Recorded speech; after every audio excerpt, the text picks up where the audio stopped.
Hey guys, I'm Richard Fitzgerald. This is Dubai Works, where we interview the business leaders making a difference in this great city. That business with scalability was very interesting to me. I like building something that has legacy.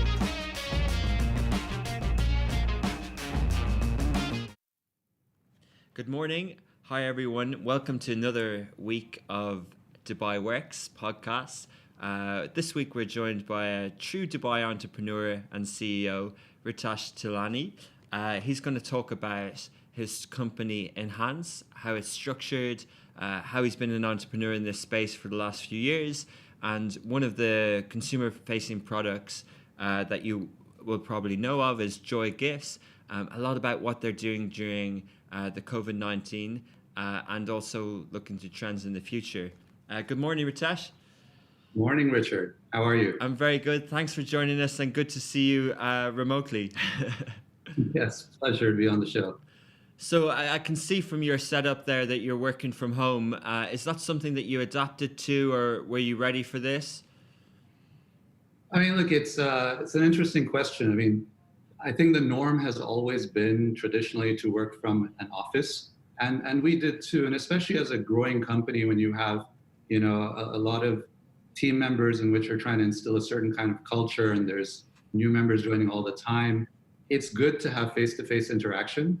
But at the same time, we've had offices in 5 countries so far. So we had UAE, Saudi, Jordan, Egypt, and Turkey.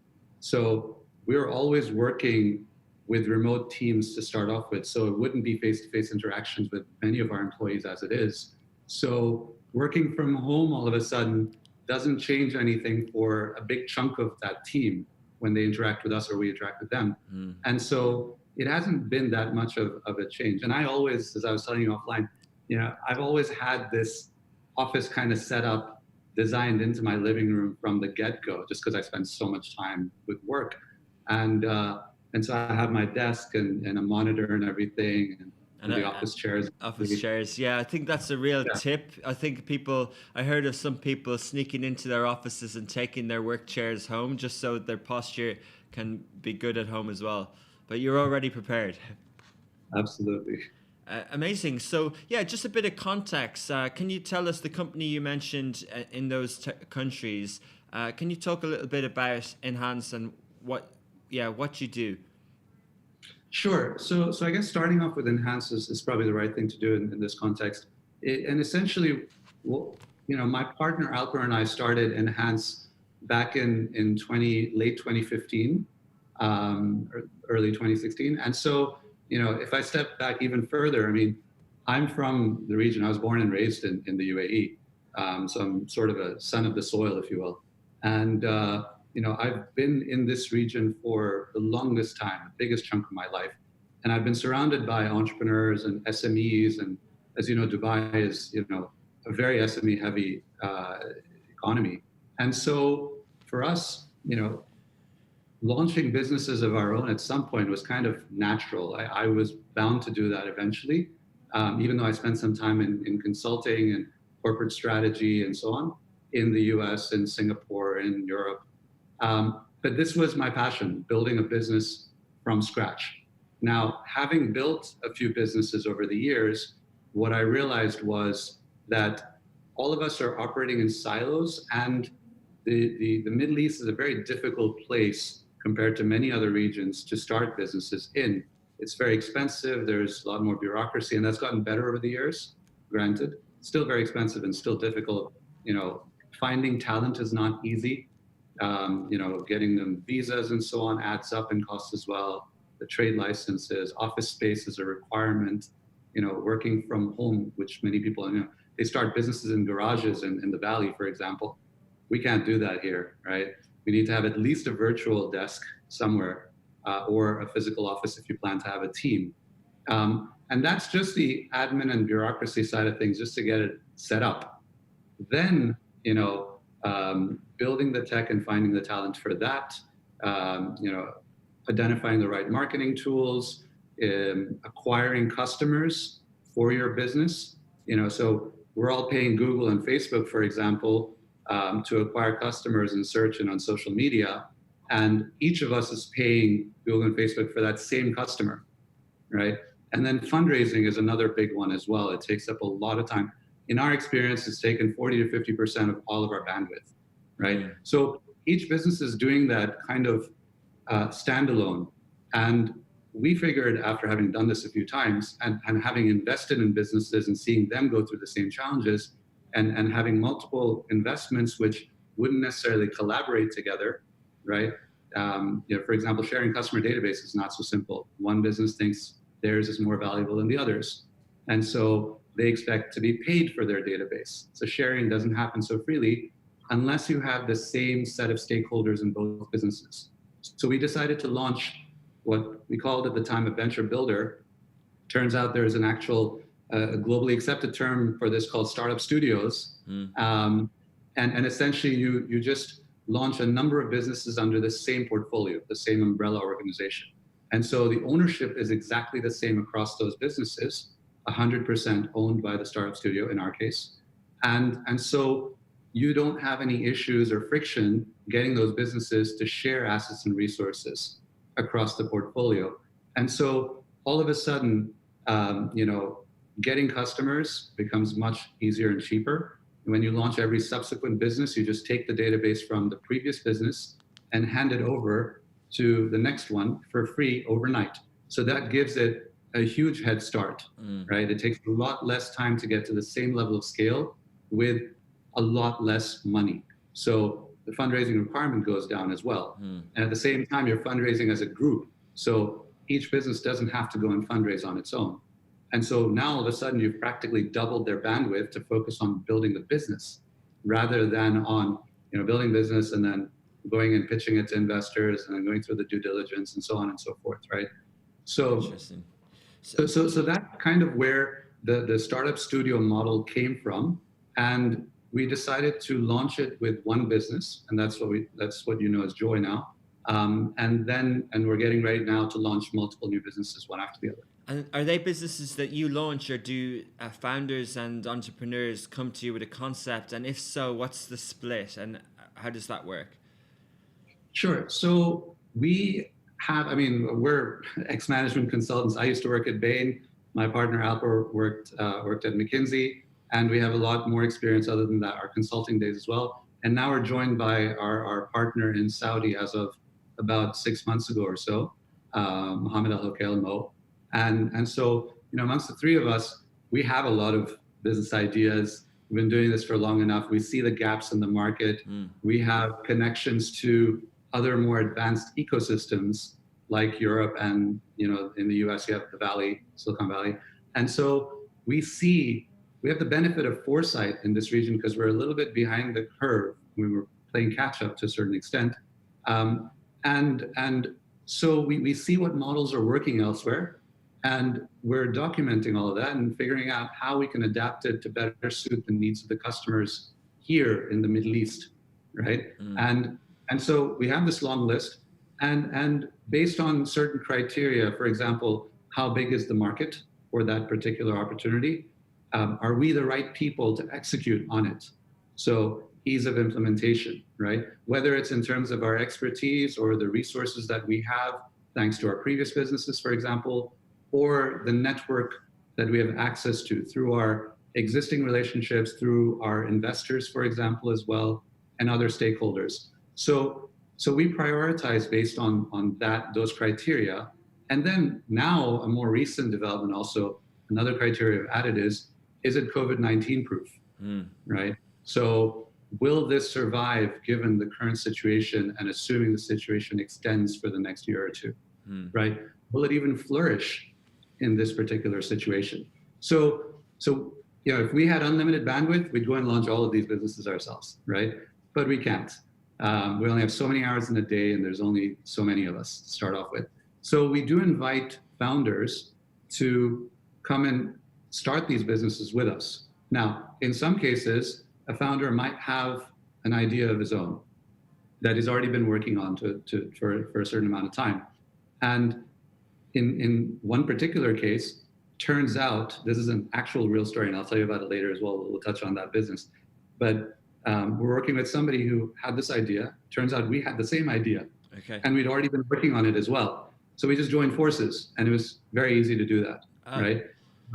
But in general, though, we already have enough ideas to keep us busy. We're looking for talent to come and help us build these businesses. Now, for us, because we're a startup studio, because we're raising money centrally, we're able to unlock a certain pool of talent that would generally not be able to, start ventures of their own, right? And so you have your typical founders, people who've had businesses of their own in the past. It may or may not have done well. They're looking for their next opportunity, and this time maybe they want to do it with a bigger organization with more resources, with processes in place, assets that they can use like a customer database, fundraising already in place. So that it becomes very, very attractive for them to come and work with us, right? So they might get less equity, but their chances of success are much higher. So there's that traditional pool of talent. Then we also have a lot of people working in the corporate world who have aspirations to become a founder. They have friends who are doing it, and they look at these friends and say, wow, this is very exciting. I wish I could do this too. But, I have a mortgage to pay, I have tuition for the kids' school, and so on and so forth, all these financial responsibilities and obligations. So I can't just quit my job and not get paid for the next 1 year, right? Because that's usually what a founder has to go through. Now, all of a sudden, because we have funding in place, because we can help them ramp up very quickly, and we can pay them a salary, it might not be as high as what they used to get paid in the corporate world, but nonetheless, it's something, and it does cover their costs, right? So all of a sudden, all of those people are able to enter, the startup world, and they come with a lot more experience on average. They've been doing this for much bigger corporations, and so they also have a vision for how to scale the business to what heights it can go, right? And they also come with a pretty extensive network that comes in very handy for a lot of the business models that we're exploring. So in many cases, one struggle that startups and founders usually have is you can build a B2C business and it'll scale up as much as you can put money into marketing it, right? But then there's another opportunity in the B2B world where if you can cut one deal with one large corporate, that's as good as like a few months worth of runway. And so you have a step change in the business, in the opportunity and how you can scale revenues just by cutting one or two or three deals, right? It's not linear, it's a step change. Yeah. So that's very exciting as a startup studio to be able to tap into that segment of the population to come and work with us. Interesting. I'm going to touch back on two things you mentioned earlier. Secondly, on the Middle East and the kind of approach to doing business across different countries here. But firstly, on you mentioned a passion for building companies. I understand, and I think a lot of people will in terms of a startup and, the things that go with co-working spaces and licenses and headache things that you don't necessarily have the cost or want to work or, need to do at the start. And then there's a lot of, secondly, a lot of shared resources like admin, software, cloud, different things like that. But, I just question around, building a kind of a meaningful long-term company. How much does Enhance get involved, and what are your personal views on the parts that aren't mentioned there, such as culture, values, processes, and things like that? Is that something that you think there's good ways to do things that you can share across all the different startups? Absolutely. So, you mentioned admin and all that. That, of course, is it's a hygiene factor, right? It's a tick a box. There is a set process. Most companies follow the same one. Most companies use the same tools on that front as well. But there is a process for launching businesses, and that varies from startup to startup. And it depends very heavily on the founder themselves and their experience, right? Sometimes it's influenced by the investors that come in as well. And that's what investors are meant to do. Aside from giving the cash, they're also supposed to provide guidance because they've been seeing businesses grow for a long time, and ideally they've invested in many of them, and they're the ones who actually share a lot of the learnings across them. So we're trying to institutionalize that and set a process around it where, yes, we're kind of indirectly the investors because we're raising money and then deploying it to the next level. But we're not investors, we're actually founders. We're building this business side by side with the founders that we select for each venture, right? So here what happens is you have learnings from the first business, in our case, Joy. We've been through a number of, trial and error, if you will, but mistakes. In hindsight, they were mistakes. And every founder has to go through that, right? It's part of the journey. And even the most experienced of founders will make mistakes which they'll learn from. New mistakes, ideally, not repeating the same ones. But nonetheless, you're learning. Every time you do this, you're learning. And so for us to be able to pass on those learnings to another venture and have them avoid making a lot of those mistakes is worth a lot. That's tremendous amounts of value. But setting a process around, things like, for us, we have certain stages we go through just to scale up a business. Ideation is one of them, right? What I just described, where we have the criteria. Validation is another. We have, there's a science behind validation. How do you figure out that there is an opportunity for this model in the market, right? And so it involves everything from having a minimum viable product, or even before that, you can have surveys, you can test the idea with people, focus groups, and so on. You go and see, who are your potential customers, how many of them are there, and so the size of the market, and so on. So that's all things that we do up front, right? Then you build a minimum viable product, and then you actually launch it into the market and scale it up slowly, and testing different marketing channels and so on and so forth, right? Before you start pumping in serious amounts of money, right? So this is a process that we have documented, right? Even finding the right talent, there is, a selection criteria for that. We have interviews, we test for things like cultural fit, right? This process is something that the incoming founders can lean on, and they skip a lot of the reinventing the wheel, if you will. And so there you're saving a lot of time. Even the founders that we select, they have to fit culturally with Enhance. So what happens is, when you're hiring people, you want to hire A players. Those A players will then go and find A players themselves as well, right? So if that middle link doesn't fit with the holding company, Enhance, then you can't expect their team to fit with Enhance either. So there's a lot of that. And yes, there is, institutionalizing a lot of the processes and culture. And so in the very beginning, these teams operate as one. Even though they're different businesses, we're actually sharing resources across the different ventures. So in the beginning, you'll have a skeletal crew for any given business, and the mothership is going to lend talent.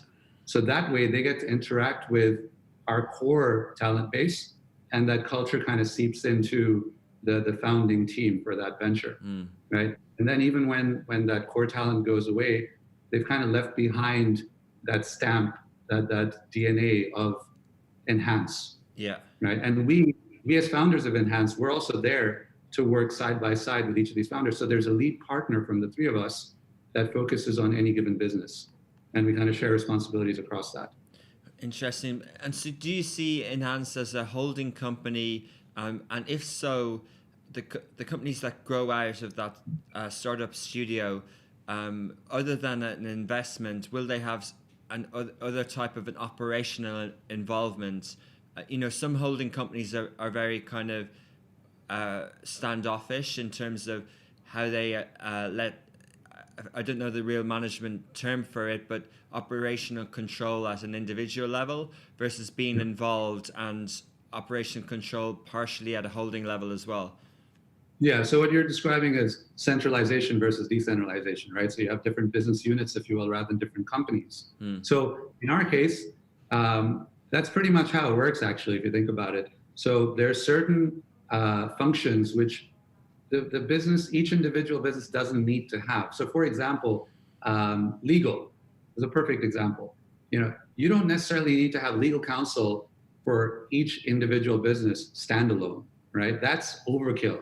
There's a lot of spare capacity there that is underutilized. And so, this is why you don't see legal counsel with a lot of startups until they reach a Series B or Series C even, right?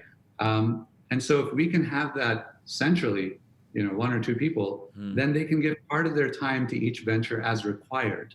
And the cost for that given venture goes down dramatically. And they have that capability in-house all of a sudden, which otherwise they'd have to wait 2 or 3 years to get to be able to afford. So in certain cases, you do centralize a lot of those functions, like accounting and admin as well, even recruiting. If we can attract talent as Enhance, and we have a central pool or bank of these CVs, then whenever a single venture has a new role that comes up, they simply tap into that master database and they can easily find these CVs.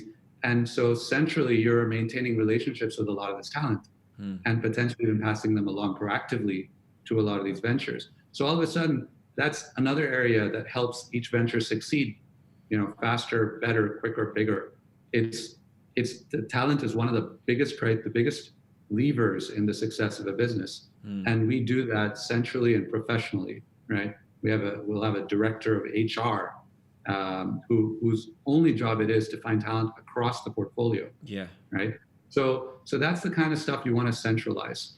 Yeah. And then for each individual venture, as they scale up, at some point they need to raise money externally. So we'll fund them up until a certain point, and then they need to raise money from institutional investors for further validation as well of the model and the valuation. Right. We can't keep arbitrarily valuing it and say it's worth $10 million. Who says? We do. That's not good enough, right? So you do need external validation for that as well, and that's part of the reason to bring in investors from outside. But at that point, because you don't own 100% of the venture anymore, you own a smaller percentage. You have to at that point carve it out. It becomes its own legal entity, if not already sooner, and then they do have to start operating separately with their own team, their own HR, their own legal. But at that point, the business is big enough to be able to justify investing in that talent and those functions. Right. Interesting. So until that point, it's all centralized. Okay, cool. Just moving on to a question. I want to ask you as well about how you choose verticals and areas, but that will lead into Joigifts and sorry, technical here. Joigifts and your new venture. Just across the Middle East, you mentioned you're in 5 different countries. What are the stereotypes or the known knowns that people are aware of that it's difficult to create a business across this region? And then secondly, what are the unknown knowns for you in terms of what are the things that people might not be aware of? Sure. So there's a lot of the usual suspects, having to get a trade license in every single country. You have cross-border restrictions and tariffs. You have different dialects of Arabic, right? You have different currencies, and so on and so forth. So those are the usual suspects. Then there's also cultural differences. And for example, UAE and Saudi, one would think, they're both part of the GCC. They're all Khaliji Arabs and so on. There is still a very big difference in how culturally you approach business deals. First of all, the UAE is predominantly expat driven, right? So in many cases, you're not even interacting with an Emirati to start off with, whereas it's the exact opposite in Saudi. In Saudi, the vast majority of business owners that you would want to work with are Saudi, right? So that in and of itself, you notice the different cultural nuances. And it's Saudi, it takes a little bit longer because they value, Arabs from GCC in general value relationships a lot more than expats might, for example. And in our case, expats, it's a very transient population to start off with anyway, so why invest in a relationship to that extent? For Saudis, they want to do business for a long time to come, and who they do business with and getting to know them well is very important to them. So meeting over a lot of shishas and coffees and majlises and so on, that's required. So you need to spend time in Saudi, face to face and build that relationship. But once you've built it, then it pays off over time. But a lot of people especially people coming in from outside the Middle East, but even people from the UAE, they don't realize that. So for us, it was very important to focus on Saudi from day one. We are a Saudi first company. That is the biggest market in the region. If you're planning to succeed and grow to a certain level of scale that we plan to, you have to succeed in Saudi. There's no two ways about it. So when we launched Joy, our first business, we were live in Riyadh within a month of doing so. And that is a record. I don't know of any other startup in this region that has managed to crack Saudi to be live there within a month of launching in their domestic market, right? So that, then also, about 2/3 of our funding comes from Saudi as well. That will further help us succeed in the kingdom. And, we have everyone from, CEOs of major investment banks to, a deputy minister and so on and so forth. So there's, a long list of angel investors that we have in Saudi. And then we also have institutional investors like Hala Capital and INET and so on and so forth. So doing business in a place like Saudi, it helps to have investment from within the kingdom, because they will unlock a lot of doors for you. They will help you, expedite through a lot of the bureaucracy, and we have seen the results of leveraging our investor network within Saudi. It's been tremendous for us.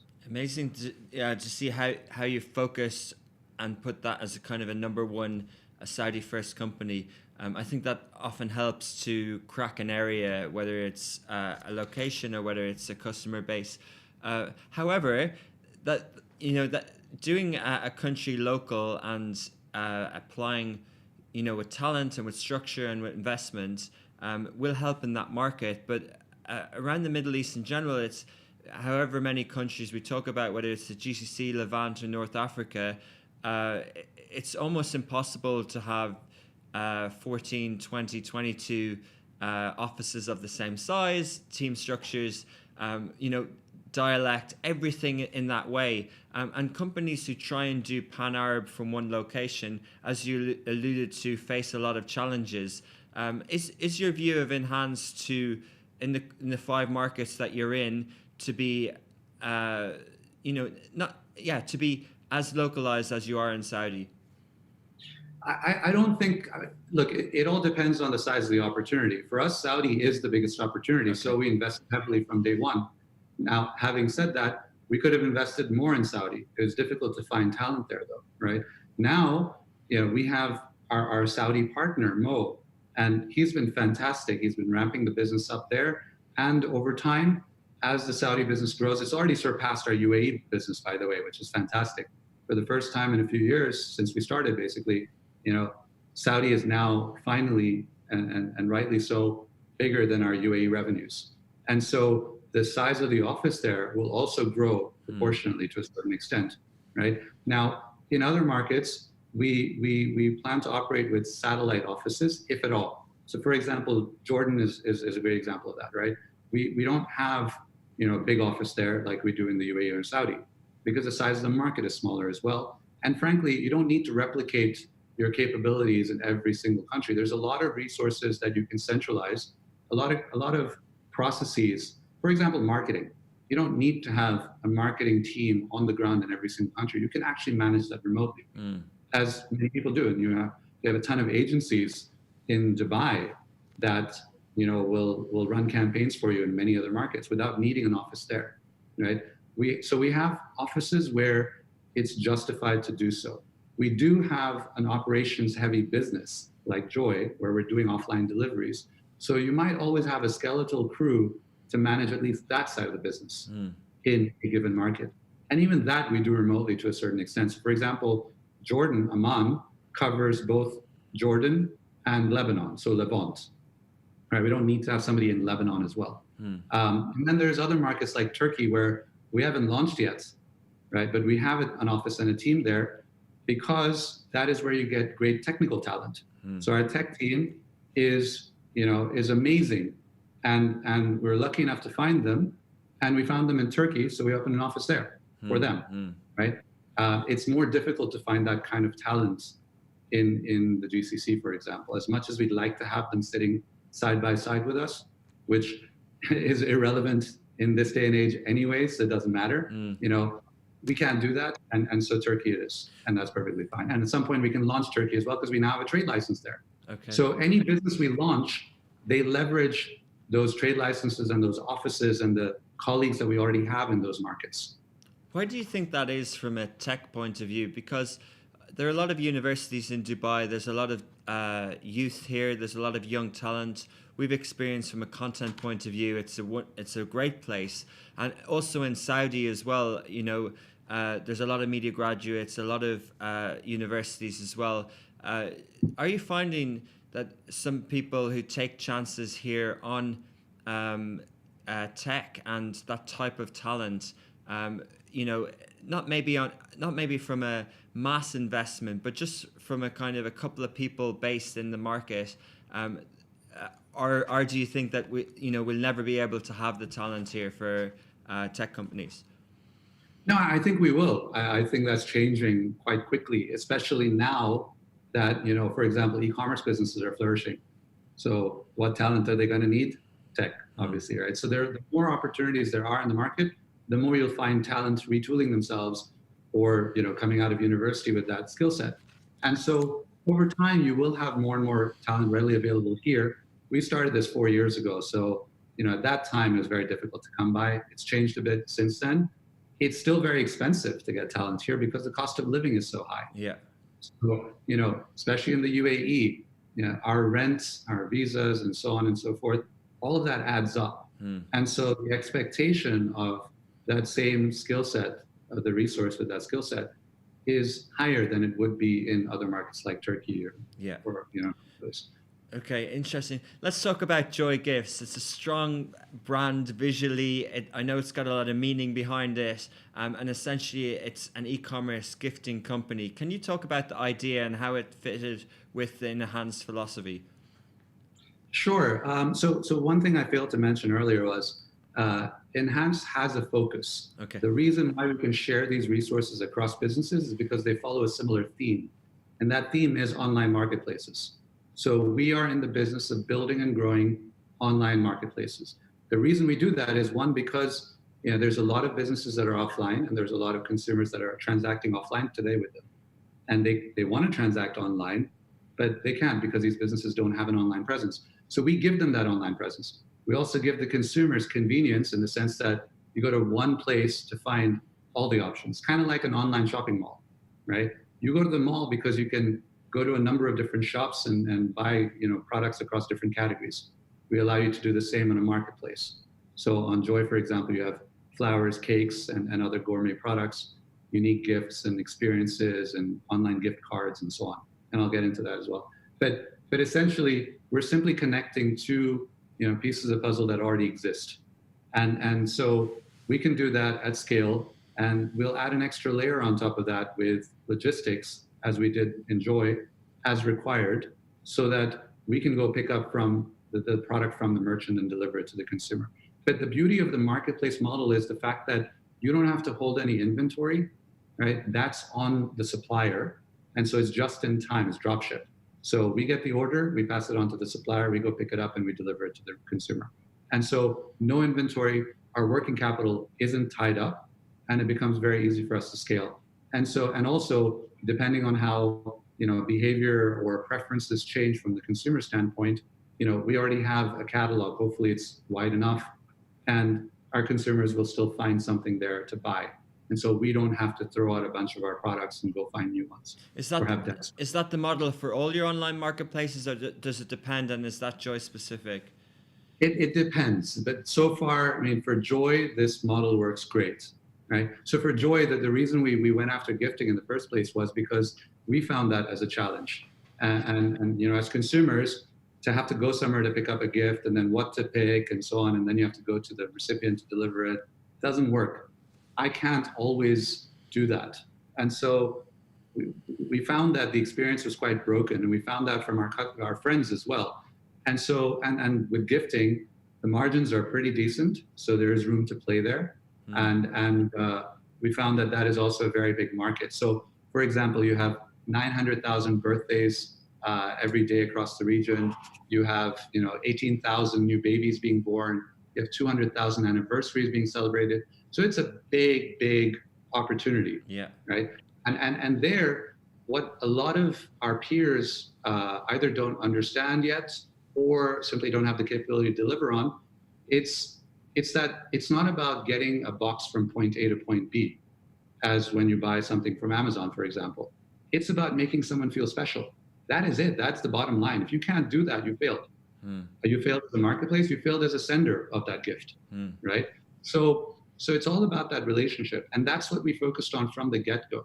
That's why we called it joy. It's about delivering joy to that recipient. We were right? we were in the office here a couple of weeks ago, and we'd done a piece of coverage for the Abu Dhabi ports. An agency working on it sent us a really nice gift of cupcakes. This was before Ramadan, and it was in a purple box, and it was just packaged so nicely. And the brand was felt. The experience that you're describing, Joigift, was felt. And I think I had my mum's birthday coming up afterwards, and I was thinking, wow, that's a much better way to do it than Amazon, or as you described. So and that's why I reached out again to you at the time, because I could see the product was very nice to use experience from an app point of view. It delivered on time. So it felt like you had created something that worked and that was special, I guess. Yeah, no, I appreciate the kind words. I'm glad that you guys had a great experience in the office, and that your mom liked her gift as well. And thank you for that. Thank you for the support. But you have launched this sort of business gifting product as well. So we have, and so we call it Joy at Work, kind of a bit of a play on the words. And so this is something that has actually gained a lot of traction with very little resources behind it. So today, if you think about it, corporates are gifting their customers, their employees, and so on already, right? So we wanted to help them as well. Today, they have to ask, for example, the team assistant or the secretary to go figure it out. And he or she then has to go through hell coordinating across different vendors and payments and addresses and making sure it's delivered on time or at all in many cases. So we wanted to give them that same convenience that we've given the B2C side of the business, right? And so again, we give them an easy way to give us their list of customers or employees that they want to impress or gift to, the dates on which they want it, their phone number. So this goes, by the way, on the B2C side as well. One pain point that we found was a lot of people don't have the address for the recipient, yet that is a required field in the checkout process in practically every other e-commerce site, right?